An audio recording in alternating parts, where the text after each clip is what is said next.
শুরুতে জানিয়ে দেব, দেশবাসী এই সরকারকে বর্জন করেছে বলছে গয়েশ্বরচন্দ্র রায়। জানিয়ে দেব, গোটা দেশ বিভীষিকাময় পরিবেশের মধ্যে রয়েছে অভিযোগ রিজভীর। জানিয়ে দেব, আওয়ামী লীগ কখনোই গণতন্ত্র চর্চা করেনি, অভিযোগ মির্জা ফখরুলের। সর্বশেষ রয়েছে, ঘূর্ণিঝড় রিমালে ক্ষতিগ্রস্তদের পুনর্বাসনের সরকারের কোনো উদ্যোগ নেই বলছে রুহুল কবির রিজভী। দেশবাসী এই সরকারকে বর্জন করেছে বলছে গয়েশ্বরচন্দ্র রায়। বিএনপির স্থায়ী কমিটির সদস্য গয়েশ্বরচন্দ্র রায় বলেছেন, আমরা এই সরকারকে বর্জন করেছি, দেশবাসীও এই সরকারকে বর্জন করেছে। এই সরকারের পতন এখন সময়ের দাবি। এবার আওয়ামী লীগের ভোটাররাও ভোট কেন্দ্রে যায়নি। মঙ্গলবার 4 জুন বিকেলে চাঁদপুরের হাজীগঞ্জে জিয়াউর রহমানের 43তম শাহাদাত বার্ষিকী উপলক্ষে আলোচনা সভার বক্তব্যে তিনি এসব কথা বলেন।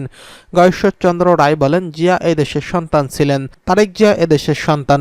যেদিন দেশে তারেক রহমান আসবে সেদিন যেই ঝড় উঠবে আর সেই দিন কে কোন দিকে যাবেন পথ খুঁজে পাবেন না।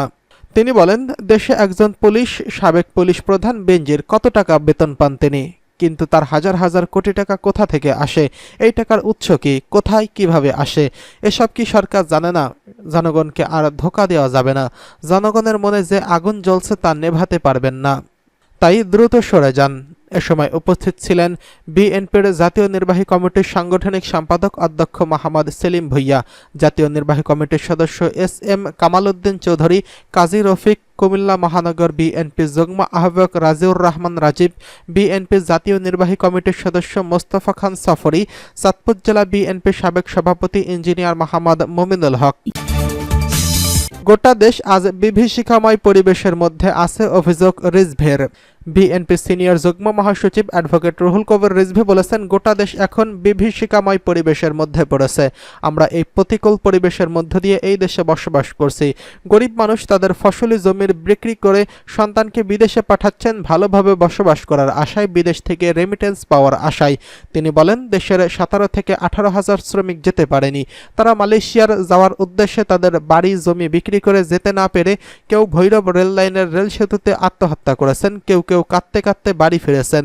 এটাই আমাদের সরকারের অবদান। তারা গরিব মানুষকে আরো গরিব করে দিতে চাইছেন। বিএনপির প্রতিষ্ঠাতা ও সাবেক প্রেসিডেন্ট জিয়াউর রহমানের 43তম মৃত্যুবার্ষিকী উপলক্ষে 5 জুন সকালে রাজধানী মোহাম্মদপুর 29 নং ওয়ার্ড বিএনপি ও এর অঙ্গ সহযোগী সংগঠনের খাবার বিতরণ অনুষ্ঠানে প্রধান অতিথির বক্তব্যে রিজভী এসব কথা বলেন।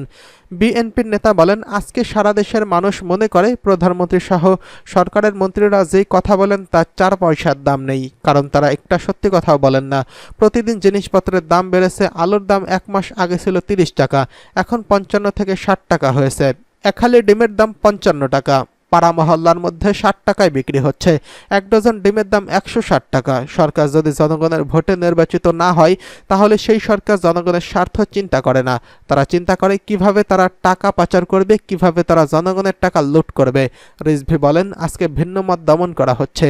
যারা সত্য কথা বলবেন তাদের যেতে হচ্ছে কারাগারে, তাদের সরকারি নিপীড়নের শিকার হতে হচ্ছে। আজকে আমাদের অনেক নেতাকর্মী হারিয়ে গেছে। কোথায় হারিয়ে আছে তারা কেউ জানে না, তাদের পরিবারের কেউ জানে না। এরা এমন পরিস্থিতির মধ্যে দিয়ে যেতে চায় যে গণতন্ত্র বলে এদেশে আর কিছুই থাকবে না। গণতন্ত্র এখন গোরস্থানে, কথা বলার স্বাধীনতা এখন শ্মশানে। মানুষ নির্ভয়ে কথা বলতে পারে না। আওয়ামী লীগ কখনোই গণতন্ত্র চায়নি, অভিযোগ মির্জা ফখরুলের। আওয়ামী লীগ কখনোই গণতন্ত্র চায়নি বলে মন্তব্য করেছেন বিএনপির মহাসচিব মির্জা ফখরুল ইসলাম আলমগীর। মঙ্গলবার 4 জুন চট্টগ্রামের নগরের ইঞ্জিনিয়ার থিয়েটার ইনস্টিটিউটে জিয়াউর রহমানের 43তম শাহাদাত বার্ষিকী উপলক্ষে আয়োজিত জাতিসত্তার রূপকার রাষ্ট্রনায়ক জিয়াউর রহমান শীর্ষক সেমিনারে প্রধান অতিথির বক্তব্যে তিনি এসব কথা বলেন। মির্জা ফখরুল বলেন, আওয়ামী লীগ 72 সালে তাদের দায়িত্ব নেয়। কি ছিল সেই শাসন? সেটা ছিল দুর্নীতি, দুঃশাসন আর দুর্ভিক্ষ। ক্ষমতায় আওয়ামী লীগ আসার পরপরই তাদের অবিসংবাদিত নেতার জয়গান গিয়েছিল এবং বলা হচ্ছিল তার নেতৃত্বে দেশের পরিবর্তন হবে, শৃঙ্খলা ফিরে আসবে। তখন দেখা গেল তার উল্টোটা হচ্ছে। তারা গণতন্ত্রকে নির্বাসিত করছে। তখন বিরোধী দল বলতে কিছুই ছিল না। গণতন্ত্র তারা কখনোই চায়নি। তারা সবসময় চেয়েছিল নিজেরাই একমাত্র তারা শাসন করবে, আর তারা সব নিয়ে নেবে, করছেও তাই। ওই 5 বছরে ছিল আওয়ামী লীগের দুঃশাসনের সময়। সেমিনারের প্রধান অতিথির বক্তব্যে বিএনপির মহাসচিব আরও বলেন, আওয়ামী লীগ সারাক্ষণই জিয়াউর রহমানকে অস্বীকার করে আসছেন, তার অবদানকে বৃদ্ধাঙ্গুলি দেখান। তারপরে কিন্তু পাসপোর্টে বাংলাদেশের জাতীয়তাবাদ বলতে বাধ্য করা হয়েছে। আরেকটি কথা তারা প্রায়ই ভুলে যায়, তাদের কিন্তু কোনো অস্তিত্ব ছিল না। তাদের অগ্রজেরা যখন বাকশাল সৃষ্টি করা হয়েছিল শেখ মুজিবুর রহমানের নেতৃত্বে সেই সরকার, সেটাই ছিল আওয়ামী লীগের বিলুপ্ত করে দেওয়া হয়েছিল এবং তাদের দল ছিল না। দ্বিতীয়বার আওয়ামী লীগের জন্ম হয়েছিল জিয়াউর রহমান যখন এক দল থেকে বহু দলের প্রবর্তন করলেন, তখনই দরখাস্ত করে বাংলাদেশ আওয়ামী লীগ নিবন্ধিত হয়েছিল। রিমালে ক্ষতিগ্রস্তদের পুনর্বাসনে সরকারের কোনো উদ্যোগ নেই, অভিযোগ রুহুল কবির রেজভীর। আওয়ামী লীগ কখনোই জনকল্যাণে ইতিবাচক রাজনীতি করেনি বলে মন্তব্য করে বিএনপি সিনিয়র যুগ্ম মহাসচিব অ্যাডভোকেট রুহুল কবির রেজভী বলেছেন, গত ২৭শে মে প্রবল ঘূর্ণিঝড় রিমালে সৃষ্ট জলোচ্ছ্বাসে মৎস্য খাতে ক্ষয়ক্ষতির পরিমাণ আনুমানিক ৪,০০০ কোটি টাকা। গণমাধ্যমের উদ্ধৃতি দিয়ে তিনি বলেন, ভেসে গেছে দেশের আক্রান্ত উপকূলীয় ১৯ জেলা, পার্বত্য ৩ জেলা ও সিলেট বিভাগের মৎস্য ঘেরা খামার, ভেঙে যায় হাজার হাজার মৎস্য ঘেরা খামার। এমনিতেই গত ২২শে মে হতে সাগর ও নদীর মোহনায় ৬৫ দিনের সরকারি নিষেধাজ্ঞায় মাছ ধরা বন্ধ ছিল। তার উপর ঘূর্ণিঝড় জলোচ্ছ্বাসে ও জেলেদের উপর মরার উপর খাড়ার ঘা। গত এক সপ্তাহ পেরিয়ে গেলেও ব্যাপক ক্ষতিগ্রস্ত দেশের ১/৫ জনগোষ্ঠীর পুনর্বাসনে সরকার কোনো কার্যকর উদ্যোগ বা পদক্ষেপ গ্রহণ করেনি, যা বেদনাদায়ক। আমরা এর তীব্র নিন্দা ও প্রতিবাদ জানাচ্ছি।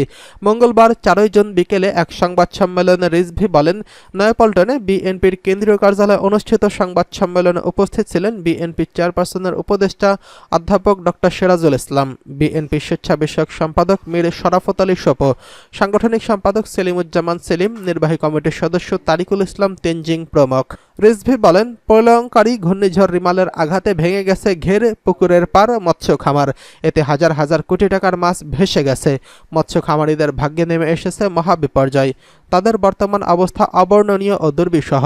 উপকূলীয় ১৬টি জেলার ১০৭টি উপজেলায় মৎস্য খামারিদের যে ক্ষতি হয়েছে, সেই ক্ষতি কাটানোর একমাত্র আর্থিক সহায়তা প্রদান করার উপায় ছাড়া আর কোনো উপায় নেই। দ্রুত অর্থ না পেলে খামারিদের ঘের এবং পুকুর সংস্কার সহ মাছের পোনা ছাড়ার কোনো বিকল্প পথ থাকবে না। খামারিরা বেশিরভাগই ব্যাংক এবং অন্যান্য অর্থনৈতিক প্রতিষ্ঠান থেকে ঋণ নিয়ে মাছ চাষ করে।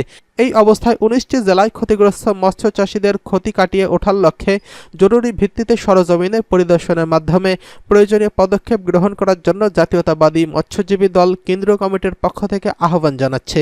তিনি আরও বলেন, গণতন্ত্রকে অস্বীকার করে ডামি সরকার রাষ্ট্রের সমস্ত প্রতিষ্ঠানকে আওয়ামীকরণের মাধ্যমে জনগণকে কৃতদাস বানানোর চেষ্টা চালিয়ে যাচ্ছে।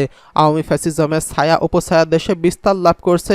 খুন, রক্তপাত, সহিংসতা, দখল, টাকা পাচার আর অনর্গল মিথ্যা বলাই আওয়ামী লীগের রাজনীতি। আওয়ামী লীগের সাধারণ সম্পাদক ওবায়দুল কাদের বলেছেন, আজিজ বেঞ্চের আমাদের লোক নয়। আওয়ামী লীগের শীর্ষ নেতাদের কেউ দুর্নীতিবাজ নয়। ওবায়দুল কাদের সাহেবকে বলতে চাই, আপনি কি ডানে বামে তাকিয়ে কথা বলছেন, নাকি আপনার স্বভাবসুলভ ডাহা মিথ্যার আশ্রয় নিয়েছেন? আপনার কথাই যদি ঠিক হয়, তবে আওয়ামী ডামি প্রধানমন্ত্রীর বিরুদ্ধে 15টি মামলা কিভাবে হয়েছিল? তাছাড়া অসংখ্য আওয়ামী শীর্ষ নেতার নামে কিভাবে এত মামলা হয়েছিল? ব্যাংক খালি হওয়া, লাখ লাখ কোটি টাকা পাচার হয়ে যাওয়া, আওয়ামী ঘনিষ্ঠ বিপুল অঙ্কের ঋণ খেলাপি হওয়া, নজিরবিহীন আর্থিক কেলেঙ্কারির সঙ্গে যারা জড়িত, তারা কি তাহলে আওয়ামী লীগের মাঝারি নেতা নাকি? আপনার কথাই মনে হয় মাঝারি নেতাদের দুর্নীতি করার অধিকার রয়েছে।